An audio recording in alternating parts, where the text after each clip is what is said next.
Welcome to sports live presented by cool. আপনাদের সঙ্গে আছি আমি সৈয়দ আবিদ হোসেন। আমি শুরু করছি বাংলাদেশ জিম্বাবুয়ে চট্টগ্রাম টেস্টের প্রসঙ্গ দিয়ে। 1 উইকেটের আক্ষেপ নিয়ে চট্টগ্রাম টেস্টের প্রথম দিন শেষ করেছে বাংলাদেশ।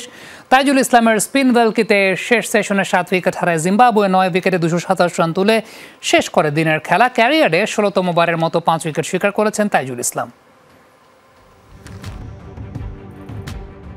শন উইলিয়ামস ও নিক ওয়েলচের 50-র পরও তাইজুল ইসলামের 5 উইকেটে চট্টগ্রাম টেস্টের প্রথম দিন শেষে 9 উইকেটে 227 রান তুলেছে জিম্বাবুয়ে। 17 রানে অপরাজিত উইকেট কিপার তাফাত জোয়াসিগা এবং 2 রানে নট আউট থেকে পরদিন সকালে ব্যাট করতে নামবেন ব্লেসিং মুজারাবানি।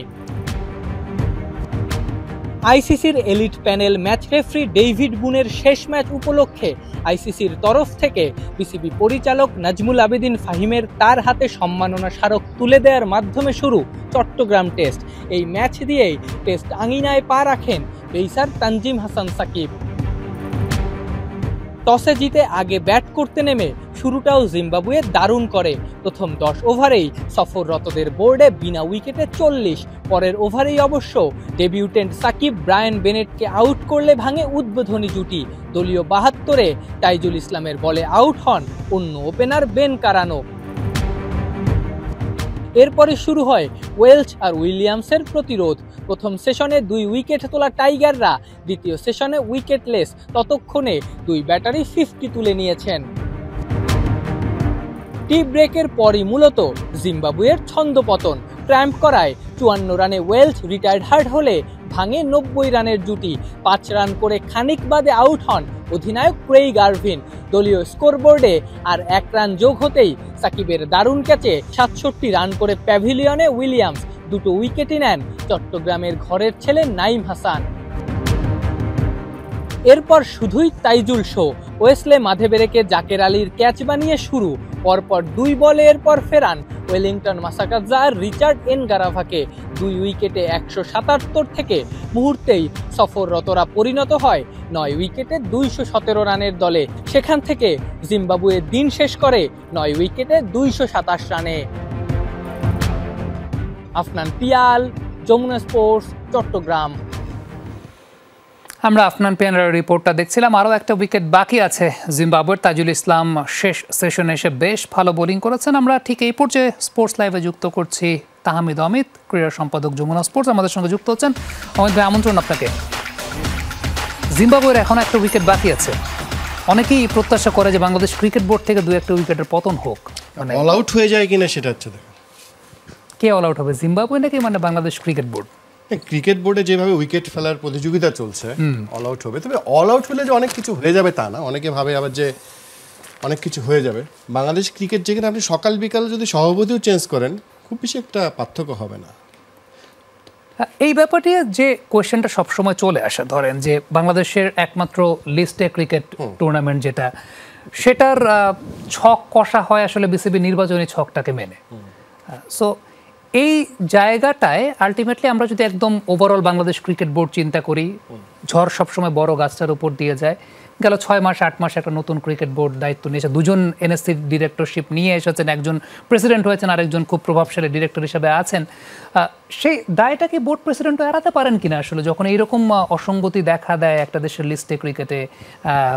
একজন এলিট প্যানেলের আম্পায়ার, তিনি আম্পায়ারিং ছেড়ে দিতে চান দেশের ক্রিকেটে, 2 ম্যাচ রেফারি হাতাহাতি করেন, মারামারি করেন, সেটাকে বোর্ড প্রেসিডেন্টও কি এড়াতে পারেন? একদমই এড়াতে পারেন না, একদমই এড়াতে পারেন না। এবং মনে রাখতে হবে এই 2 জন নিয়োগ, ফাহিম স্যার এবং ফারুক আহমেদ, এনএসসি এবং সরকারের থেকে। তারা যদি কোনোভাবে ব্যর্থ হন, সে ব্যর্থতা কিন্তু ক্রীড়া উপদেষ্টা সরকারের উপর যায়। যে 120 টাকা অনেকে বলা হয়েছে টাকা মেরে খেয়েছেন, 120 কোটি টাকা এত কিছু হয়েছে, এটা কিন্তু আলটিমেটলি মনে হচ্ছে এটা গভর্নমেন্টের উপরে যে কিন্তু পরে আলটিমেটলি যে বোধহয় যাকে নিয়োগ দেওয়া হয়েছে ফারুক আহমেদ ক্রীড়া মন্ত্রণালয়ে কিন্তু একটা মিটিং ওইখান থেকে সভাপতি হয়েছে। অর্থাৎ তাকে যারা নির্বাচিত করেছেন পুরোপুরি একটা ভুল লোককে নির্বাচিত করেছেন। ব্যাপারটা এরকম অবস্থা দাঁড়ায়। এখন এই কথাগুলো ফারুক আহমেদ কেন পাচ্ছেন, সাবেক একজন সভাপতি, এত অভিযোগ কি জন্য? আমার মনে হয় তার এটা পয়েটিক জাস্টিস। আমি কোন পয়েটিক জাস্টিস? হাথুরুস সিংয়ের সঙ্গে এই ফারুক আহমেদ যা করেছেন, যেভাবে করেছেন, একজন কোচকে যেভাবে বিদায় দিয়েছেন, যদি তিনি খারাপ লোকও হয়ে থাকেন খারাপ প্রক্রিয়া তাকে দেশ ছাড়া করেছেন। তিনি একটা ইন্টারভিউতে বলেছেন জীবনের শঙ্কা নিয়ে তিনি দেশ ছেড়েছেন। আমার এখানে একটা কোয়েশ্চেন আছে, আসলে কি সিচুয়েশন এরকম কিছু ক্রিয়েট হয়েছিল যে হাতুড়া সিং এর জীবনের শঙ্কা নিয়ে তিনি যাচ্ছেন? আপনি বিসিবি থেকে কোনো প্রেস রিলিজ দিয়েছে যে সিইও নাকি তাকে বলেছেন যে সঙ্গে গানম্যান রাখার জন্য বা এরকম কিছু?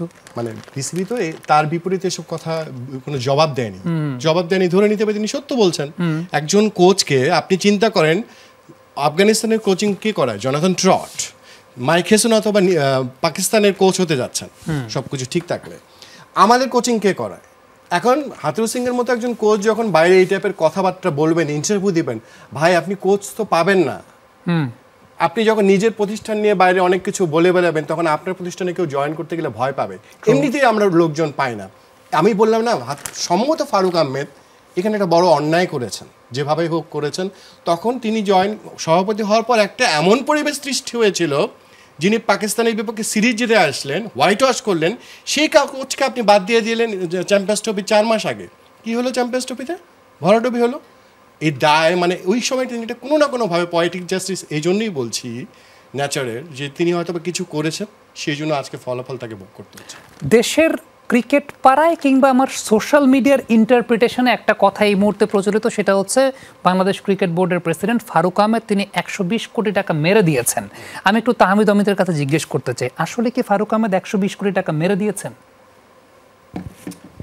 তাহলে আমি আগে সভাপতি নাজমুল হাসান পাপন কিনে আজকে দুর্নীতি দমন কমিশন একটা কিন্তু দিয়েছে তদন্ত করবার জন্য। আমি অনেকগুলো এপিসোড করেছিলাম স্যাটারডে নাইট স্পোর্টসে। কিছু দুর্নীতি জিনিস দেখেছি, অনিয়ম, দুর্নীতিও বলা যাবে না, যে সভাপতি হিসেবে তিনি 2.5 কোটি টাকা নিয়েছেন বোর্ডের, সবসময় আইনগতভাবে অবৈধ সেটা বলা যাবে না। খুব বড় কিছু কিন্তু আমার চোখে, আমি যে চেষ্টা করেছিলাম, দুর্নীতি দমন কমিশনের চেষ্টা করছে, বিসিবি সাবেক সভাপতির নামে তো 1 কোটি টাকা দুর্নীতির কথা আসেনি এর আগে, বলতে পেরেছে। আগে সভাপতির নামে আসলো না 120 কোটি টাকা চুরি করেছেন, কিন্তু এই সভাপতির নামে চলে আসলো। আসলে একটা ব্যাংক ট্রান্সফার হয়েছিল, মানুষের আসলে এমন একটা ইমেজ দাঁড়িয়েছে যে তিনি বোধহয় নিয়েছেন। ব্যাপারটা আসলে এরকম হয়নি। এখন কোন প্রক্রিয়া হয়েছে, ঠিক হয়েছে কিনা, বা আরো বেটার ব্যাংকে রাখা যেত না, কিন্তু সেটা কিন্তু আলাদা একটা বিষয়, বুঝছে। এবং মজার বিষয়, আপনি হয়তো এই বিষয়টা বলবেন, যিনি সিগনেচার করেছিলেন মাহবুবা নাম, যিনি পরিচালক, তিনি আবার একটা ইন্টারভিউতে বলেছেন তিনি আসলে জানেন না, পাস হবার পর তিনি এসেছেন, তিনি আসলে বিষয়টা জানতেন না, সিগনেচার করেছেন। আমার একটা বড় কোয়েশ্চেনের জায়গা, সেটা হচ্ছে আমি যদি ধরে নেই যে ঠিক এই মুহূর্তে আমার রানিং বয়সটা হচ্ছে 32 চলছে, 33 আমি পা দেবো, আমার জন্মের আগে থেকেই এই পরিচালক যার কথা হচ্ছে মাহবুবা নাম সাহেব, তিনি ক্রিকেট অঙ্গনের সঙ্গে জড়িত। তিনি বাংলাদেশ ক্রিকেট বোর্ডের সিনিয়র ভাইস প্রেসিডেন্ট ছিলেন, আমাদের এর আগে গ্রাউন্ডস কমিটির চেয়ারম্যান তিনি এখনও আছেন, এখন টেন্ডার অ্যান্ড পারচেস কমিটির চেয়ারম্যান। এত প্রভাবশালী একজন পরিচালক, যিনি আমার জন্মের আগে থেকে ক্রিকেটের সঙ্গে জড়িত, বাংলাদেশের ক্রিকেটের সঙ্গে, এত শার্প একজন পরিচালক, তিনি শুধুমাত্র সিগনেচার করেন না দেখে, মানে এটা কি বিশ্বাসযোগ্য কথা? ব্যাপারটা হচ্ছে আমি তো স্পোর্টস এডিটর, আপনাকে বললাম, আর আপনি আজকে লিখে দিলেন যে তাইজুল কোনো বোলারই না, পরে বলবেন যে না না আসলে অমিত ভাই তো বলে দিছিল, আমি জন্য এই রিপোর্ট করছি। এটা কি সম্ভব? মানে উনি যদি এতদিন ক্রিকেট বোর্ডে আছেন, এত বড় পরিচালক, এত বেশি তার মেধা নিয়ে সবাই জানেন, তিনি সিগনেচার করে শুধুমাত্র এই ব্যর্থতায় তো সব তাকে ক্রিকেট বোর্ডে থাকা উচিত নয়। যিনি এটা বোঝেন না, তিনি এই 4-5 মাস আগের একটা ব্যাংক ট্রান্সফার হয়ে গেছিল, তিনি কাউকে জানিয়েছেন এর মধ্যে, তাহলে তো সব থেকে বড় বর্তমান। আপনি চিন্তা করেন বাফুফের সাধারণ সম্পাদক সোহাগ, ফিফা যাকে নিষিদ্ধ করেছিল, সেটা সিগনেচারেট হওয়ার জন্য, কিন্তু এখানে কিন্তু বিএফএফ সভাপতি নিষিদ্ধ হননি, কারণ ওই টাকা ট্রান্সফারগুলো করেছিলেন, সিগনেচার হয়েছিল তার জন্য, সেই জন্য তিনি ফিফা থেকে নিষিদ্ধ হয়েছিলেন। এখানে সিগনেচার করেছেন, আমি যতটুকু মাহবুবা নাম আগে থেকে সিগনেচার করেন, নাজমুল হাসান পাপনের বোর্ডেও সিগনেচারেট সে ছিল, পরে তার সঙ্গে আরেকজন যুক্ত হয়েছে। তাহলে পাপনের বোর্ডে কি না কি ঘটেছে, তিনি তো এইভাবেই তাহলে সিগনেচার করেন। ফারুক আহমেদের থেকে তো বড় শক্তিশালী সভাপতি ছিলেন নাজমুল হাসান পাপন, তাহলে উনি যা বলেছেন তিনি তাই করেছেন, তাই তো? এই মাহবুবা নামের কথা আমি যদি বলি, তিনি গ্রাউন্ডস কমিটির চেয়ারম্যানের কথা বলছেন, তার সময় নারায়ণগঞ্জ স্টেডিয়ামে পানি ভর্তি হয়ে গেছে, স্টেডিয়াম নষ্ট হয়ে গেছে, বগুড়া স্টেডিয়ামকে কেড়ে নেওয়া হয়েছিল, আপনি খুলনা স্টেডিয়াম থেকে ক্রিকেট নেই, অসংখ্য স্টেডিয়াম নষ্ট, সেই দায়ভার কে দেবে? শুধু তাই না, আজকে দুর্নীতি দমন কমিশন একটা খুব বড় বিষয় জানতে চেয়েছে। পূর্বাচলে শেখ হাসিনা স্টেডিয়ামের নামে যে স্টেডিয়ামটা তৈরি করবার কথা ছিল, নৌকার আদালতে নকশা করা হয়েছিল, যে কোম্পানিকে দেওয়া হয়েছে, এর পেছনে 80-90 কোটি টাকা খরচ হয়ে গেছে, কিন্তু এর মধ্যে স্টেডিয়াম হয় নাই, কিচ্ছু হয়নি, 90 কোটি টাকার মতো খরচ করা হয়েছে প্রায়। এই টাকা কোথায় গেছে, কোন কোম্পানির কাছে দেওয়া হয়েছে, তাদেরকে টেন্ডার প্রক্রিয়া দেওয়া হয়েছিল কিনা? তখন আপনি একবারও বলতে পারলেন না এই আন্দোলন করেন না। সরকার বাংলাদেশের রাজনৈতিক আবহাওয়া আমরা কিন্তু জানি, আপনি ক্রিকেট বোর্ডে কেন এই ঝুঁকির মধ্যে ফেললেন? এখন আপনি বলবেন আপনাকে সভাপতি বলে দিয়েছে, আপনি করেছেন। আপনি যদি সেই ব্যক্তি হন, সবসময় উপরে নির্দেশই পালন করেন, তাহলে তো আপনার বোর্ডে থাকার দরকার নাই ভাই, তাহলে তো আপনার মেরুদণ্ডই নাই। আপনি সিগনেচার করেন এখন 250 কোটি টাকার, আমার 900 কোটি টাকা ফারুক আহমেদ নিজের ব্যাংকে নিতেন, তাহলে আপনি সিগনেচার করে দিতেন, তাই তো? আমি একটা কথার অসংলগ্নতার জায়গাটা যদি বলি, সেটা হচ্ছে জনাব মাহবুব আনাম সাহেব তিনি সংবাদ মাধ্যমে বলেছেন যে তিনি তারা শুধুমাত্র সিগনেচার করেছেন, ডিসিশনটা আগে থেকে হয়ে গেছে। ঠিক এর আগে কিন্তু ক্রিয়া উপদেষ্টা বলে দিয়েছেন, ক্রিয়া উপদেষ্টাকে এক প্রকার চ্যালেঞ্জ হয়ে গেছে ওই জায়গাটা। জি, গতকাল আমি দেখছিলাম যে আম্পায়ার্স কমিটির এবং মিডিয়া কমিটির চেয়ারম্যান যিনি ইফতেখার আহমেদ মিঠু সাহেব, তিনি বলছেন যে এটা একটা ডিসিশন হয়েছিল যে আমরা কোন কোন ব্যাংকে আমরা ট্রান্সফার করবো। সো এই যে কথার যে অসংলগ্নতার জায়গাটা, মিঠু সাহেব কিন্তু বলছেন যে ওকে ঠিক আছে, এই ডিসিশনটা নেওয়া হয়েছে এবং তারা সেই জায়গাটা ট্রান্সফার করেছেন। মাহবুব আনাম সাহেব আবার বলছেন যে তিনি শুধুমাত্র সিগনেচার করেছেন। কিন্তু দেশের ক্রিকেট পাড়ায় কথা চলছে যে ফারুক আহমেদ সাহেব একক ক্ষমতা বলে একক সিদ্ধান্তে টাকাটাকে ট্রান্সফার করেছেন, সেটা অন্য কোনো ডিরেক্টর জানতেন না। কালকে মিঠু সাহেব তো বললেন তিনি জানতেন। 5 মাস এসে তারপরে তারা কেন বলছেন? আমার কথা হচ্ছে ক্রিকেট বোর্ডে জাল চলছে, ফারুক আহমেদ তার দায় নিতে হবে। একই সঙ্গে একজন আরেকজনের উইকেট পতনের খেলায় মেতে উঠেছেন তারা। এভাবে ক্রিকেট বোর্ড চলতে পারে না। যারা নীতি নির্ধারক আছে আমি তাদেরকে অনুরোধ করব, এই ক্রিকেট বোর্ডের সবাইকে বাদ দিয়ে দেন, কিচ্ছু হবে না। তারা যদি ব্যর্থ হয়ে থাকেন, এই 250 কোটি টাকা তারা জানতেন না, এই বোর্ড দরকার নেই, আপনি সবাইকে রিজাইন করতে বলে নতুন অন্তর্বর্তী বোর্ড দিয়ে দেন। এভাবে ক্রিকেট চলতে থাকলে ধ্বংস, ক্রিকেট ইজ ডাইং। ক্রিকেট আপনি যেমন হেডলাইন দিয়েছেন আইসিইউতে আছে, দ্যাটস ট্রু। আইসিইউতে যদি থেকে থাকে, এদের সবাইকে বাদ দিলেও ক্রিকেট বোর্ডে কিচ্ছু হবে না ভাই। কিন্তু ক্রিকেট যে অবস্থায় চলে যাচ্ছে, আজকে তো 50টা টিকিট বিক্রি হয়েছে, পরের টেস্টে কিন্তু একটা টিকিটও বিক্রি হবে না। আমি এই প্রসঙ্গটা থেকে ফিরবো আসলে যে ক্রিকেট ইজ ডাইং এবং সেই জায়গাতে এই যে অসংলগ্নতার জায়গাটা এবং টিম বিল্ডিং এর জায়গাটা আমরা দেখতে পাচ্ছি বেশ বড় একটা অসঙ্গতি তৈরি আছে। যখন আমি ফেলবো, আপনি যখন আমার উইকেট ফেলবেন, সেখানে টিম বিল্ডিং হয়। দিন শেষে তো আমরা একসাথে কাজ করতেও পারবো না। একটা ছোট্ট বিরতি নিয়ে আমরা স্পোর্টস লাইফে সেই বিরতির পর আমরা ফিরে আসছি। কয়েকটা কনফিউজিং প্রসঙ্গ আছে। একটা বড় কনফিউজিং প্রসঙ্গ হচ্ছে যে জনাব ফারুক আহমেদ বাংলাদেশ ক্রিকেট বোর্ডের প্রেসিডেন্ট, তিনি কাজ করছেন আজকে প্রায় 6-7-8 মাসের মতো হয়ে গেছে। আপনার কাছে কি মনে হয় যে তিনি সামহাও টিম বিল্ড করতে পারেন না আসলে সেই জায়গাটাতে? আবার প্রাসঙ্গিক আর একটা ব্যাপারও চলে আসে যে he is playing with the wrong team. দুটাই সত্য, তার জন্য দুটাই একদম প্রযোজ্য। তিনি 2 জন মাত্র এসেছিল, আগের পরিচালকরা দীর্ঘদিন ধরে বিসিবিতে কাজ করেন। পাপনের আসার 12 বছরের আগেও তারা অনেকের কমিটিতে অনেক দিন ধরে আছেন, তাই তাদের সাথে কোপ আপ করাটা অনেক সময় কঠিন হতে পারে। আবার আপনি যখন সভাপতি হবেন, ক্যাপ্টেন হবেন, সবাইকে আপনার একই ছাতার নিচে নিয়ে আসা, সবাইকে ভালোবাসা দিয়ে তাকে দায়িত্ব দেয়া। আমরা জানি যে অনেকদিন ধরে কমিটি বন্টন করা হয়নি, তিনি বিপিএল এর গভর্নিং কমিটির সভাপতি, নিজেই চেয়ারম্যান হয়ে গেছেন। এটা কিভাবে হন ফারুক আহমেদ? এটা যদি আরেকজনকে দায়িত্ব দিতেন, তাদের সমালোচনাগুলো এড়াতে পারতেন তিনি। একই সঙ্গে অন্যদেরকেও ক্ষমতায়িত করা হতো, সেই জায়গায় তার একটা ভুল আছে। একটা জিনিস মজার বিষয়, এই কমিটির সবাই সব কিছু বলছে, দেখেন মাহবুব আনাম, ইফতেখার আহমেদ মিঠু, ফাইন সিনা, তারা কত কিছু বলছেন এখন দেখেন। শুধু একটা জায়গায় তারা চুপচাপ। এনএসসি বাংলাদেশ ক্রিকেট বোর্ডে নির্দেশনা দিয়েছিল গঠনতন্ত্র পরিবর্তন করতে হবে। ক্রীড়া উপদেষ্টা আসিফ মাহমুদ আমাকে ইন্টারভিউতে খুব গুরুত্ব সহকারে বারবার বলেছেন যিনি বিসিবির গঠনতন্ত্রের পরিবর্তন চান, তাকে মানে এই সমস্ত সিদ্ধান্তকে এই 10 পরিচালক বৃদ্ধাঙ্গুলি দেখিয়েছেন আমি বলবো। কেননা তারা হচ্ছে গঠনতন্ত্র কোনো পরিবর্তন করতে চান না। কখনো আমি তো মাহবুব আনামকে শুনলাম না যে গঠনতন্ত্রটা এই জায়গায় পরিবর্তন করা উচিত, ঠিক করা, আমরা সবাই মিলে করি। কালকেও একটা বোর্ড সভা আছে, আমি চাইবো কালকের বোর্ড সভায় গঠনতন্ত্র কিভাবে পরিবর্তন করা, সারাদিন মিলে আলোচনা করুক, বিকেলে একটা সিদ্ধান্ত হোক। করবেন না তারা, কোথায় মধু তাদের? এই ঢাকা প্রিমিয়ার লিগ নিয়ে যে সমালোচনা, ভোটিং সিস্টেম নিয়ে কথা আসতেছে, এই জায়গায় তো পরিবর্তন করবেন না। আর এনারা যদি এই সময় পরিবর্তন করা না যায় গঠনতন্ত্রের, কোনো রাজনৈতিক সরকারের সময় এটা খুবই সম্ভব নয়। আমি বলবো একটা সম্ভাবনার অপমৃত্যু ঘটবে। ক্রীড়া উপদেষ্টাকেও তারা অসম্মান করছেন, এই সরকারকে অসম্মান করছেন, জুলাইয়ের যে স্পিরিটটা আমি বলবো সেটাকেও তারা অসম্মান করছেন। গঠনতন্ত্র তারা পরিবর্তন করতে চান না, আমি বলছি তারা চান না বলেই কোনো কিছু। কালকে তাহলে সমস্ত এজেন্ডা বাদ দিয়ে গঠনতন্ত্র করুক, এটা হওয়া উচিত। আরেকটা কথা স্বামী আমি বলতে চাই, যে বললেন না টিম বিল্ডিং এর কথা, তারা তো ব্যর্থ হয়েছেন, কোনো ভুল নাই।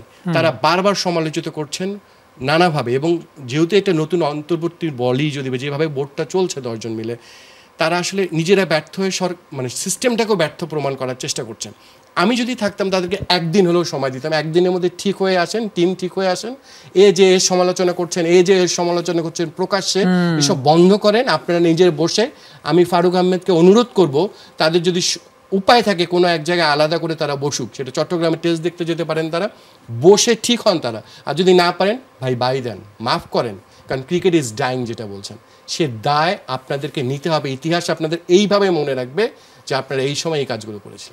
আপনি ঢাকা প্রিমিয়ার ডিভিশন ক্রিকেট লিগের কথা বলছিলেন, একটা ছোট্ট প্রিভিউ আমরা দিই ঢাকা প্রিমিয়ার ডিভিশন ক্রিকেট লিগের। আবাহনী এবং মোহামেডান তাদের মধ্যকার যে ম্যাচটা একটা অঘোষিত ফাইনালে রূপ নিয়েছে, দুই চির প্রতিদ্বন্দ্বী আবাহনী মোহামেডান।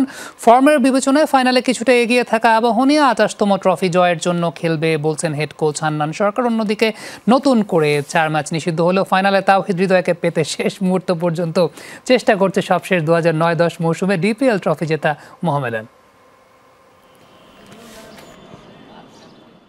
ডিপিএলের অলিখিত ফাইনালের আগে নতুন করে 4 ম্যাচে নিষেধাজ্ঞা পেয়েছেন তাওহিদ হৃদয়। ফাইনাল মিস করার কথা তার, কিন্তু সোমবার দুপুরে মিরপুরের একাডেমি মাঠে দলের সাথে অনুশীলনে হাজির মোহামেডান দলপতি। কিন্তু কেন? নতুন খবর হলো দ্বিতীয় দফায় নিষেধাজ্ঞা পাবার পরও হৃদয়কে ফাইনালে খেলাতে মরিয়া মোহামেডান কর্তৃপক্ষ। বিসিবির একাধিক সোর্স নিশ্চিত করেছে মোহামেডানের শেষ মুহূর্তে তৎপরতার বিষয়টি। ফর্ম, দলীয় শক্তির বিচারে ফাইনালে কিছুটা এগিয়ে থাকবে আবাহনী। ঢাকা প্রিমিয়ার লিগের শেষ রাউন্ডের ম্যাচের আগে মোহামেডানের চেয়ে 2 পয়েন্ট এগিয়ে আকাশী নীলরা। রান রেটেও ভালো, কিন্তু রবিন লিগে মোহামেডানের কাছে হারাটা কাল হয়েছে আবাহনীর জন্য। টুর্নামেন্টের বাইলস অনুযায়ী মঙ্গলবার মোহামেডান জয় পেলেই 2 দলের পয়েন্ট হবে সমান। সেক্ষেত্রে হেড টু হেডে এগিয়ে থাকায় 2009-10 মৌসুমের পর শিরোপা উঠবে মোহামেডানের হাতে। তবে আবাহনী কোচ হান্নান সরকার বলছেন এত সব সমীকরণ ভাবতে চায় না তার দল। জয় তুলে ক্লাবের 28তম ট্রফিটা নিয়ে উৎসব করাটাই তাদের একমাত্র লক্ষ্য। ম্যাচটা একটু ডিফারেন্ট সিনারিও তৈরি হয়েছে, ফাইনাল স্টেজে চলে গিয়েছে। অবশ্যই তো চ্যাম্পিয়নের লক্ষ্য নিয়ে টুর্নামেন্ট শুরু করেছিলাম বা লিগ শুরু করেছিলাম, এখন সেই লক্ষ্যের লাস্ট স্টেপ। প্লেয়াররাও এক্সাইটেড, কালকের দিনটা কখন আসবে, কখন খেলা শুরু হবে এবং দিন শেষে 4:30-5টার সময় কখন ট্রফিটা হাতে নেবে। অন্যদিকে তাওহিদ হৃদয়ের নিষেধাজ্ঞা বিতর্ক বাদ দিলে এবারের মৌসুমে মতিঝিলের ক্লাবটিও ভালো পারফর্ম করেছে। সুপার লিগের সবশেষ 3 ম্যাচে টানা জয় পেয়েছে মোহামেডান। আবাহনীকে হারিয়ে শিরোপা জয়ের মিশনে হৃদয়ের সার্ভিস মিস করবেন বলছেন মোহামেডান পেসার এবাদত। মোহামেডান লাস্ট অনেক বছর ধরে এই ইয়েটা নিতে পারে নাই, তো আলহামদুলিল্লাহ এই বছর টিমটা অনেক ভালো ছিল, টিমের এনভায়রনমেন্টটা খুবই ভালো, যার কারণে আমরা এই শেষ পর্যন্ত ফাইনাল ম্যাচে উত্তীর্ণ হয়েছে। ইনশাআল্লাহ দোয়া করুন কালকে যাতে আমরা চ্যাম্পিয়ন হতে পারি। এদিকে প্রতিপক্ষ দলের কোচ হলেও বয়সভিত্তিক দল থেকেই হৃদয়ের সাথে বেশ ভালো সখ্যতা আবাহনী কোচ হান্নান সরকারের। হান্নানও বলছেন ভুল করেছেন হৃদয়, কিন্তু সেটা অনিচ্ছাকৃত। হৃদয়ের সঙ্গে আমার খুবই ক্লোজ একটা অ্যাটাচমেন্ট আছে। প্রথম যেটা ব্যান্ড হয়েছে তারপরও আমার তার সঙ্গে কথা হয়েছিল। লাস্ট যেটা ইনসিডেন্ট হলো সেটা আসলে আমি নিজে একটু আপসেট হয়েছি যে আসলে আবার এটা হওয়াটা আমি মেনে নিতে কষ্ট হয়েছে। বাট হৃদয় বেসিক্যালি জেতার জন্য খুব অ্যাগ্রেসিভ থাকে। অনেক সময় আমরা জানি যে প্লেয়াররা হিট অফ দ্য মুভমেন্টে অনেক সময় অনেক ইনসিডেন্ট করে ফেলে, যেটা হয়তো সে জানে করবে না, কিন্তু ওই মুহূর্তে হঠাৎ করে ঘটে যায়, যেটা আমাদের লাইফেও হয়েছে। আমিও জীবনে সাসপেন্ড হয়েছি, ব্যান্ড হয়েছি। আবহাওয়ার পূর্বাভাস বলছে মঙ্গলবারের ফাইনাল পণ্ড হতে পারে বৃষ্টিতে। রিজার্ভ ডে না থাকায় সেই সংখ্যা সত্যি হলে ট্রফি যাবে আবাহনীর ঘরে। হাসানুর রহমান, যমুনা স্পোর্টস, ঢাকা। 30 সেকেন্ড সময় বাকি আছে। মোহামেডান এই ডিপিএলে এক্সট্রা বিট অফ ফেভার পেয়েছে। ক্ষমতার দাপটটা কোত্থেকে আসে সেটা of the record on the record আমরা সবাই জানি। জনাব মাহবুব আনাম সাহেব মোহামেডানের কনভেনার, কিন্তু বিসিবি প্রেসিডেন্ট তিনিও কি দায়টা এড়াতে পারেন? কারণ তিনি তো যখন বোর্ডে ছিলেন না তখন তো এইসব ব্যাপার নিয়ে খুব সরব থাকতেন। ওই যে আগের কথা বললাম ছোট করে একটা, যে রাজনীতি, ভোটে জিততে হবে বিসিবি সভাপতিকে, মোহামেডানকে তাকে সাথে রাখতে হবে, সেই জন্যই তিনি এসব করেছেন। এবং গঠনতন্ত্র চেঞ্জ করবেন না, ওই মধুটাই সব। যদি গঠনতন্ত্র চেঞ্জ হতো তাহলে সব ঠিক। তাহলে তো ভালো টিম বিল্ডিং হচ্ছে, তাহলে টিম বিল্ডিং কোথায় হলো না? ওই যে মধুর জায়গায় সব এক, মধুর জায়গায় সব এক। মধু খই খই বিষ খাওয়াইলে সেই বিষটা এই মুহূর্তে আমাদের বাংলাদেশের ক্রিকেট আমাদের সবাইকে খাওয়াচ্ছে। তাই আমি আপনাকে অসংখ্য ধন্যবাদ আজকে আমাদেরকে সময় দেওয়ার জন্য। নতুন সূর্যোদয়ের অপেক্ষা আমরা সবাই করতে চাই। এই ছিল আজকের স্পোর্টস লাইভে।